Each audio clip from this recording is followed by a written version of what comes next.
Hey everyone, so this is the second video in this series, and you may have noticed something that I posted the first video on Monday. We actually had that ready to go over the weekend, but I ran into some issues just downloading the video to my computer. Ideally, you'd be able to post everything from the phone, but I find editing on the computer just easier.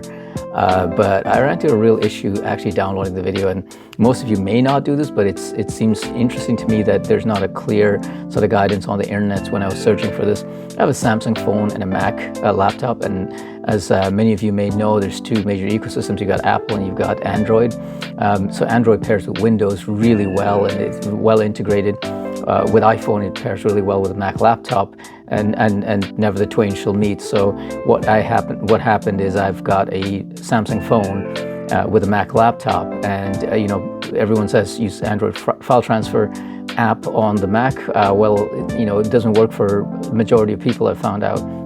I don't know why Google just doesn't fix this issue, but it doesn't work.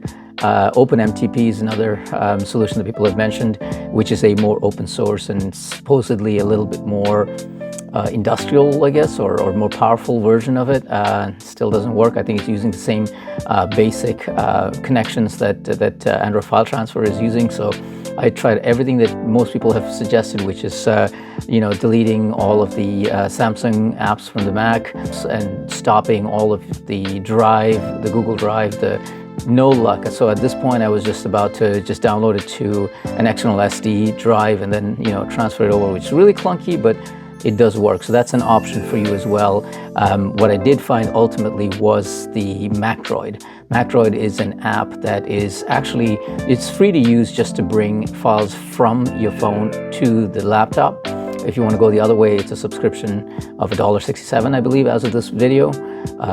It's great just to use the free version of it, and I got to give kudos to these developers that they allowed you to transfer unlimited size files into the Mac. A lot of the other competition out there limits you to like 100 megabytes. What are you going to do with 100 megabytes? It makes more sense what they did, which is download is free, but if you want to upload, then you got to pay them. Now, a little rant on my part. I hate subscriptions, and especially as we're going into something, into the recession that we're seeing, I think it's something that we as startup founders, I understand that investors love monthly recurring revenue and subscriptions, but I think a lot of people are going to be making that call and saying, actually, not really. If they had offered me an option to spend $29.99 to just buy it outright, I probably would have done it, because I do believe in supporting developers who are doing cool things. I may still do it just, to support them, but in reality, I don't like subscriptions. I think a lot of people are like me,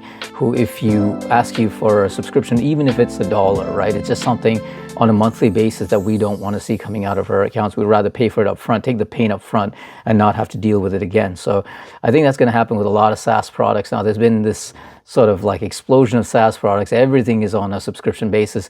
Well, we're going into the recession. People are going to start looking at those bills and saying, I don't want most of these things. So I think a lot of SaaS products are going to start hurting in the coming future.